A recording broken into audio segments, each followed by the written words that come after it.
Salutations tête de nage, je suis le chef et bienvenue dans cette petite review hebdomadaire de la passion de Shingeki no Kyojin, les géants tout nus qui mangent les gens même si c'est plus tellement jugé, ou Shingeki no Kyojin, comme d'habitude, t'appelles ça comme tu veux, je m'en bats les reins, ouais je sais pas pourquoi je dis ça mais t'as compris. On va parler de cet épisode 4 aujourd'hui, mais avant, instant passion, non je déconne, aujourd'hui il y en a pas, et non voilà, pour une fois, tu vas te payer juste une vidéo, mais qu'avec des pubs. Tu n'auras pas de sponsor. Donc j'espère que tu es content. Oui. Alors, cette semaine, nous avons eu un épisode 4 un peu tranquillou. Un peu tranquille, alors très intéressant. Mais il n'y a pas eu de grosses tensions, il n'y a pas eu de gros suspense, il n'y a pas eu de révélation de ouf. Alors, il y a eu des scènes assez stylées. Mais c'était pas un épisode où on a lâché un waouh, truc de dinguerie cette fois. Mais très intéressant. C'est un épisode qui prend un peu plus son temps de poser des trucs avant la dinguerie qui arrive, parce que là je suis obligé, je veux pas te surhyper pour rien, mais je pense qu'il y a très forte chance que le titre de cette review sera une fois de plus « Nous sommes pas prêts », parce que nous sommes clairement pas prêts pour la dinguerie qui arrive, et la dinguerie qui arrive, toujours sans vouloir te surhyper si tu ne lis pas le manga, de toute façon même si tu as lu le manga, tu t'es pas prêt, parce que moi je lis le manga, je ne suis pas prêt, et la dinguerie qui arrive, ça va être une méga dinguerie, mais ça va être une dinguerie à feu doux, si tu veux. Ça va être à feu doux. Comparé aux autres dingueries qu'on aura plus tard, ça c'est rien en fait. C'est juste, c'est l'entrée. C'est même pas, c'est l'amuse-bouche. C'est l'amuse-bouche. Après il y aura l'entrée, après il y aura le plat principal. Et à la fin on aura bien mangé. Voilà. Ouais, mes métaphores sont toutes pétées. Mais juste pour te dire qu'on n'est pas prêt. Alors l'épisode commence tranquillement avec l'introduction du clan Tabor. Je sais pas pourquoi je les ai appelés Taylor dans la review d'avant, parce que j'ai bugué, il était trop tôt le matin, que je regarde l'épisode à 7h30 le matin, et puis après je tourne à 8h, bon là il est un peu 9h30, donc ça va, je suis un peu plus... Ouais, je te raconte ma vie, on s'en bat les couilles. Le clan Tabor, qui semble avoir un rôle assez particulier dans cette histoire. Alors j'ai plus tous les détails, donc là je vais balancer des vraies théories, parce qu'en fait il y a des détails que j'ai oubliés. Le clan Tabor qui me semble assez chelou, notamment le Willy, si j'ai bien retenu son nom.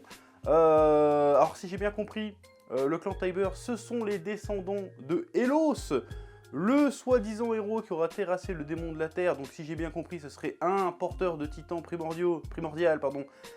Donc le titan marteau d'armes, si j'ai bien suivi le nom, qui se serait rebellé contre les autres titans et qui aurait fait vas-y niquez vos mères, je suis le plus fort, je vous tabasse, vous allez trop loin, vas-y. Donc il y aurait une espèce de guerre civile entre titans à un moment donné de l'histoire.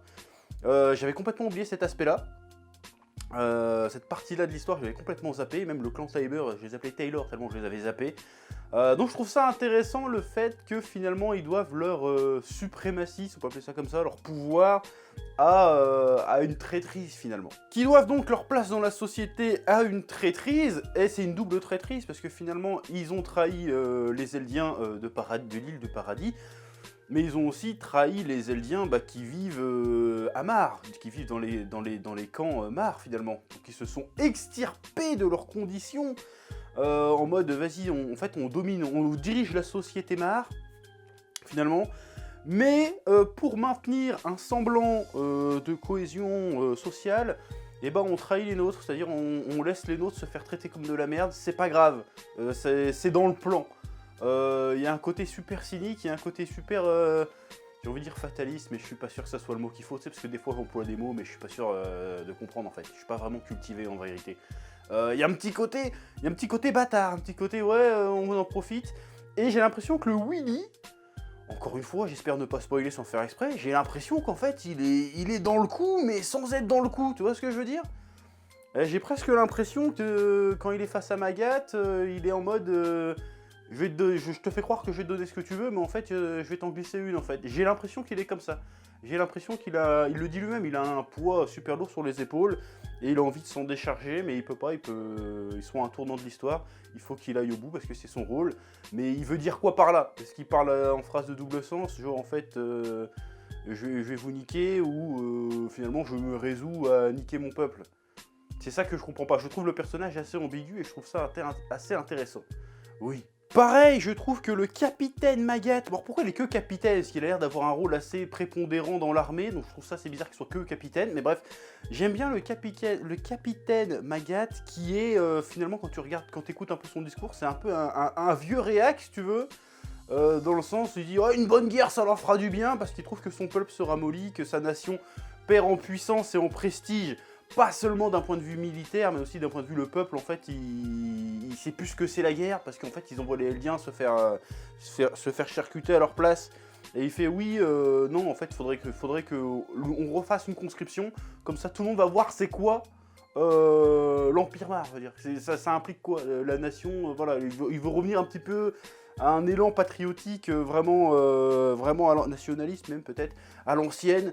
Il y a le côté, il sent qu'en fait le monde s'écroule si tu veux, il sent que sa civilisation part en couille, et il est là, ouais non, il faut une bonne guerre pour remettre les choses en place, on devient faible, on devient mou, faut revenir à l'ancienne. Alors peut-être qu'il sent, mais qu'il dit déjà que c'est trop tard, d'ailleurs il dit bon, si je pouvais parler à ceux qui dirigent vraiment ce pays, je leur dirais de toute façon c'est trop tard, c'est baisé.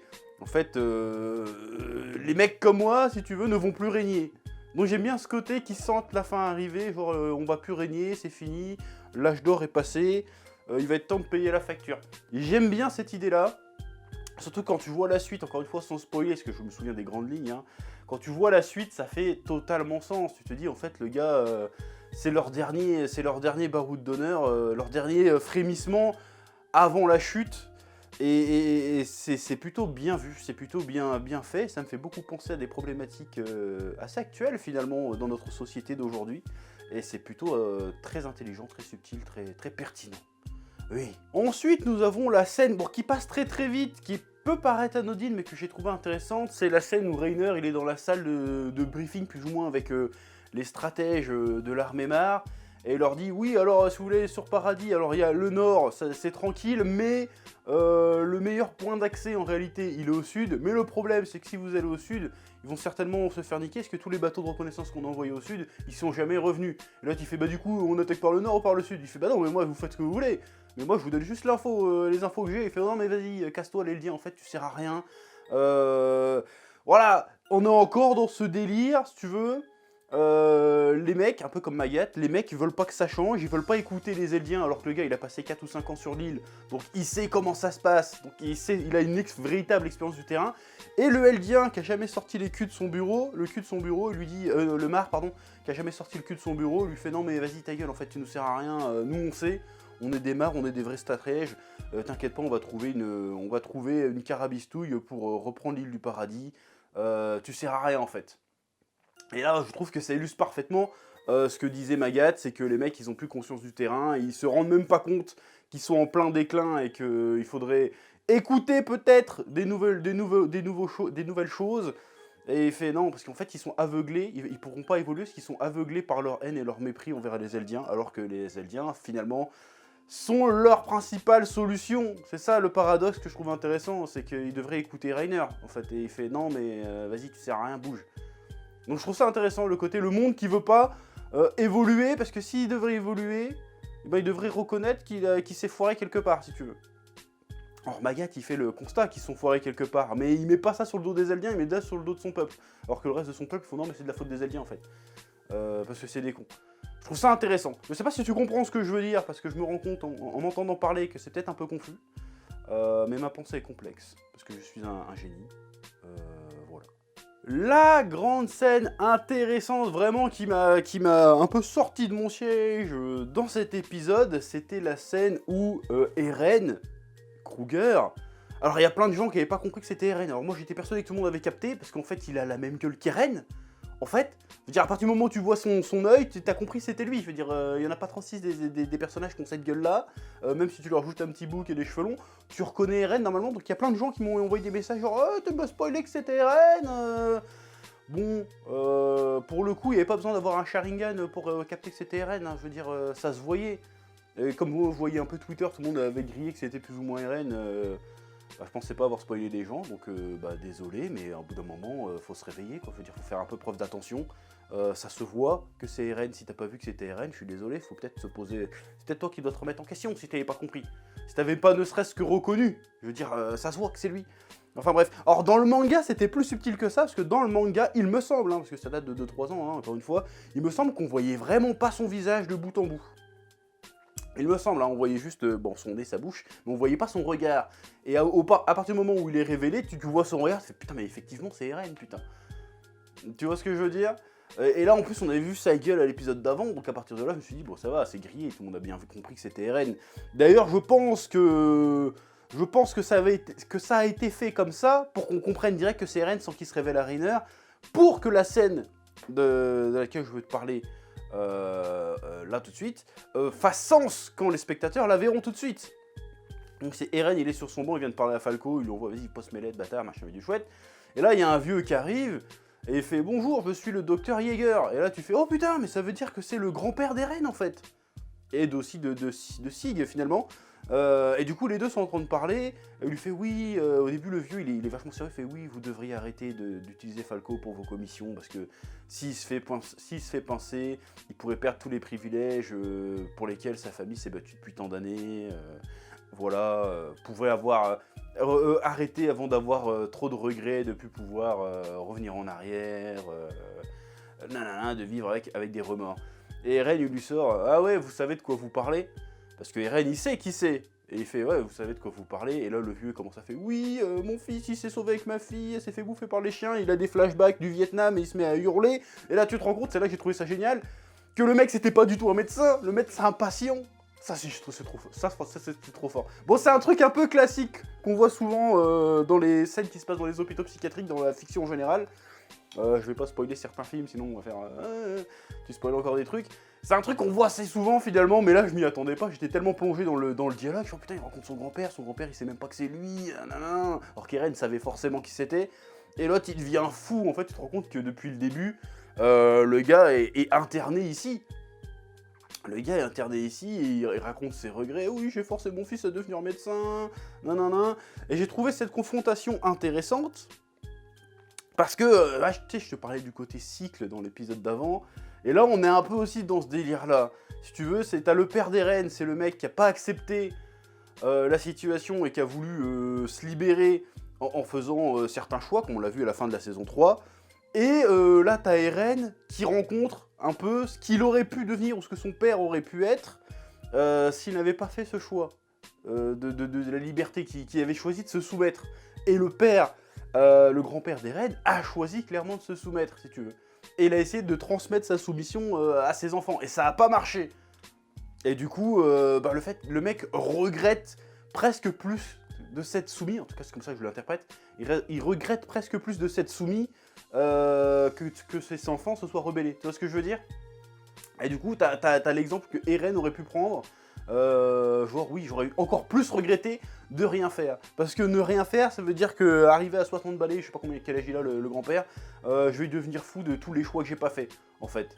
Du refus d'agir. Donc vas-y, je préfère agir et on verra ce qui se passera. Voilà. Mais ça, encore une fois, je pourrais en parler un peu plus longuement, mais cette scène prendra sens plus tard dans la saison. Elle a déjà beaucoup de sens, mais elle pourrait prendre une autre dimension bien plus tard, et je me rends compte que maintenant, parce que j'avais un peu oublié cette scène, comme je te dis, cette scène, quand tu connais la suite, encore une fois sans spoiler, je révèle rien, elle prend encore plus de sens finalement. Il va se passer un truc par rapport à l'affiliation, machin, mais le chouette, je spoil pas plus que ça. Mais cette scène-là prend encore plus de sens par rapport à ça. Je pense que ceux qui ont lu le manga verront à peu près de quel moment je veux parler. Donc voilà, cette scène était très très forte, très très bien amenée. Et franchement, stylé. Là, je me suis levé, j'ai fait « Ah putain, bien joué, j'avais complètement oublié ce truc-là, je redécouvre, et c'est génial. » Voilà, le côté encore, ce petit cycle qui recommence, J'aime bien. Quelque part, ça me réconforte, je me dis « Putain, peut-être que je comprends vraiment ce que là j'interprète, si tu veux. » Et je me dis, plus ça avance, que je redécouvre des trucs, peut-être que mon interprétation, elle est pas si loin de la vérité, tu vois. Donc je suis content. Oui. Ensuite, dans l'épisode, nous avons aussi toutes les scènes qui tournent autour de la réception, de la fête et de la grande... du grand discours qui est censé avoir lieu. Et y a une scène que j'ai trouvée sympathique, et qui revient encore, qui est anodine à première vue, mais qui revient encore dans cette idée que je parlais avec Magat, qui est un vieux réac qui refuse que le monde change. C'est quand l'ambassadeur, il arrive et il fait son petit discours en faisant des blagues. Genre, oui, je sais plus ce qu'il dit comme blague, mais en gros, c'est genre, oui, vous êtes nos ennemis, on vous domine, nanana. En gros, le mec, il voulait vers là pour flex, tu veux. Il fait genre, ah, vous venez tous chez les mares, soi-disant, on est amis, mais en fait, j'ai du mal à l'expliquer. Mais en gros, il arrive, on domine, vous êtes des merdes, vous allez tous vous bouffer de vos petits fours et écoutez ce qu'on a à vous dire, si tu veux. Il dit ça en rigolant pour se foutre de la gueule des gens. Sauf que les gens, tu vois, c'est le mec qui a l'habitude que les gens en face, ils répondent pas et ils rigolent juste pour faire les hypocrites parce qu'ils savent qu'ils sont dominés. Sauf que le gars s'est pas rendu compte qu'en fait, c'est les mares qui viennent tapiner auprès des autres, en fait. Tu vois ce que je veux dire? Le gars est encore resté dans l'ancien monde. Dans le nouveau monde, en fait, les mares, ils sont obligés de négocier. Donc ils appellent les autres pays pour leur dire hey, en fait, nous niquez pas, on a un plus gros problème à niquer. Et l'autre, il se rend pas compte. Il fait vous venez là parce qu'on vous a sifflé, vas-y, buvez votre champagne, mais c'est nous qu'on domine. Et en fait, il se prend un retour assez glacial parce que les mecs commencent à se rebeller. Il fait genre non, mais il nous insulte ce bâtard, qu'est-ce qu'il fait là? En fait, t'as pas compris. C'est nous qu'on vient pour que vous tapinez pour nous, en fait. C'est pas l'inverse, tu vois ce que je veux dire? Donc j'ai bien aimé cette scène. C'était très subtil. Mais le message envoyé est pas mal et on reste dans cette idée de nation en décrépitude, de nation en déclin, qui se rend pas compte de sa propre chute finalement. Et j'aime bien l'idée, parce que ça, encore une fois, ça fait sens avec ce qui va arriver très bientôt, voire dans l'épisode suivant. Donc je trouve ça pas mal. J'ai bien aimé la scène aussi où le petit à lunettes, j'ai oublié son nom, on s'en bat les couilles, de toute façon je crois pas qu'il a un grand rôle dans l'histoire, dans la suite je sais plus, qui renverse du vin sur la dame asiatique, j'ai oublié son nom, de toute façon ils l'ont pas dit dans l'épisode mais on va apprendre son nom plus tard, et qui a fait non mais c'est moi qui ai renversé, vas-y casse-toi. Il y a le côté... tout le monde n'est pas contre les Eldiens. Il y a le côté, tiens, peut-être qu'ils ont des alliés quelque part ailleurs. C'est ça qui est plutôt intéressant. Genre, on nuance un petit peu. Genre, tout le monde n'est pas pourri, tout le monde n'est pas haineux. Il y a des gens qui sont un petit peu humains. Ça, j'aime bien. Il y a une petite note d'espoir. Peut-être qu'il y aura des meilleurs lendemains. J'ai bien aimé ce truc-là. Voilà, j'ai bien aimé cette interaction. Et encore une fois, il y a le Willy, là, j'ai envie de l'appeler Willy Wonka, je sais pas pourquoi. C'est bien Willy, hein, si je dis pas de conneries. Le Willy Tabor, là, qui se pointe et qui fait un petit discours pour rassurer tout le monde. Et en fait, t'as l'impression qu'il y a un espèce de double discours. Il fait « Non, mais vous êtes venus là pour entendre un truc qui va vous plaire. J'ai une solution à tous vos problèmes. Négocions ensemble. » Voilà, il est carré dans le sens du poil. Mais encore une fois, j'ai l'impression qu'il a un double discours. Et je te dis ça, je me souviens vraiment plus de son rôle à ce mec-là. Hein. En vrai, je fais pas genre oracle ou je sais pas quoi. Mais il sonne faux, ce mec. Je sais pas pourquoi. Il y a un truc qui va pas. Bref, je le sens pas du tout. Je l'ai complètement zappé, mais je le sens pas. Ouais. Bon, après, il y a la scène de la fête dans le village. Voilà, je pense que cette scène aura plus de sens avec l'épisode qui arrive. Si j'ai bien situé où on en était dans l'histoire, bien évidemment. Ou l'épisode d'après. Donc je vais pas trop en parler, mais je sens que si je l'évoque pas, on va dire hey, t'aurais pu en parler. Voilà, je l'évoque vite fait. La scène est intéressante, il y a un peu le côté... pareil, c'est le côté, vas-y, on fait la fête pour cacher le fait que la nation est en déclin. Vas-y, on va mettre des fanfreluches partout, on va mettre des échoppes, on va lâcher le luxe un petit peu pour montrer qu'on est encore en mode, vas-y, on a la puissance bidule chouette, mais en fait c'est le début de la fin, en fait. J'aime bien l'idée aussi. Il y avait quoi d'autre ? Évidemment, il y a la scène post-générique. Je crois que c'est la première fois qu'il y a une scène post-générique, ou alors j'ai raté un truc. Dans cette saison en tout cas, où Falco va chercher Rainer, on sait pas trop pour quel motif, je pense que ça sera, je me souviens plus pour quel motif, je pense que ça sera expliqué à l'épisode suivant, et à peine il arrive, il y a Eren qui lâche, oh ça fait 4 ans qu'on s'est pas vu Rainer, comment ça va? Et l'autre fait, Eren? Et Eren lui lâche un regard déter, genre, ça va devenir vrai dans quelques instants, tu vois, et là, ça va chier, en fait. Moi il me balance un regard comme ça, je fais, oups, je crois que je lâche un petit peu de stress. Là, tu sens la dinguerie arriver. C'est pour ça que je te dis, vous n'êtes pas prêts. La scène de tension. C'est pour ça que je trouve bizarre qu'ils aient révélé plus ou moins que c'était Eren avant. Parce qu'ils l'ont révélé, je suis désolé. Parce que dans le manga, quand ça arrivait là, t'étais oh putain, c'était Eren depuis le début. Donc c'est pour ça que j'ai pas compris trop cette mise en scène. Peut-être que c'était pour que la scène avec le grand... Je te disais, peut-être que c'était pour que la scène avec le grand-père ait un sens. Pour le public, parce que du coup la scène avait pas trop de sens dans le manga, parce qu'on savait pas que c'était Eren à ce moment-là. Tu vois ce que je veux dire? Si je me souviens bien, hein. Du coup, ils ont dit, bah c'est dommage que cette scène, elle risque de passer inaperçue. Vas-y, on va montrer que c'est Eren, ou sous-entendre que c'est Eren sans vraiment l'affirmer. Comme ça, cette scène-là, quand les gens vont le voir, ils vont faire, oh, il va se passer vraiment quelque chose, ça va pas être juste un truc anodin. Et on va vraiment révéler que c'est Eren à la fin de l'épisode. Peut-être que c'est un choix narratif qu'ils ont fait pour que d'autres scènes aient plus de sens. Je pense que c'est ça. Ce qui me semble vraiment qu'on apprend que c'est Eren dans le manga à cette scène-là. Si je me souviens bien. Donc c'était peut-être ça le choix qu'ils ont fait.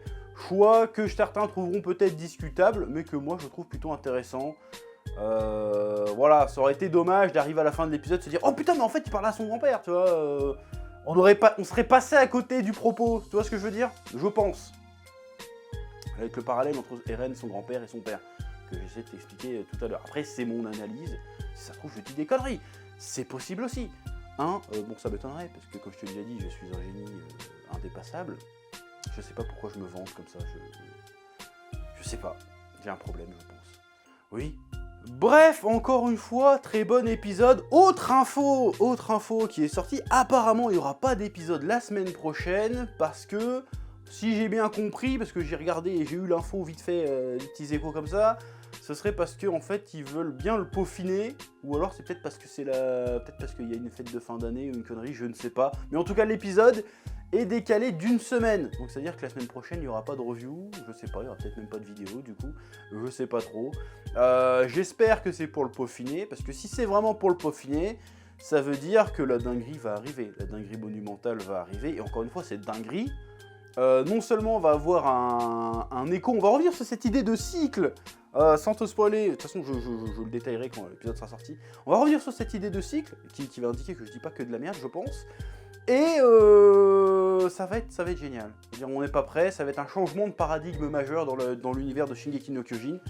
Voilà, même le terme Shingeki no Kyojin va prendre tout son sens une fois de plus.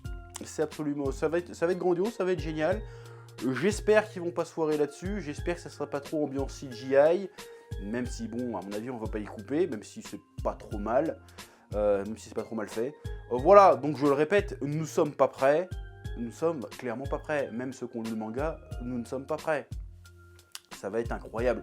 Donc, on va attendre une semaine de plus, c'est pas grave.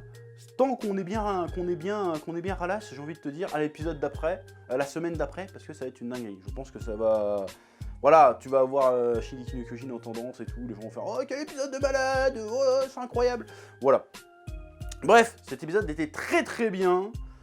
Comme d'habitude, je suis de plus en plus confiant envers Mappa Studio Mappa, t'appelles ça comme tu veux, pour cette finale saison de qualitative. Voilà, sur ce, c'est tout ce que j'ai à dire sur cet épisode, review peut-être un peu plus courte que d'habitude. Je vous laisse le soin de mettre ce que vous avez pensé de l'épisode et de cette review en commentaire, de lâcher des pouces bleus, de vous abonner, et je vous dis à dans 2 semaines du coup, pour le prochain épisode, l'épisode 5 de la taille des titans.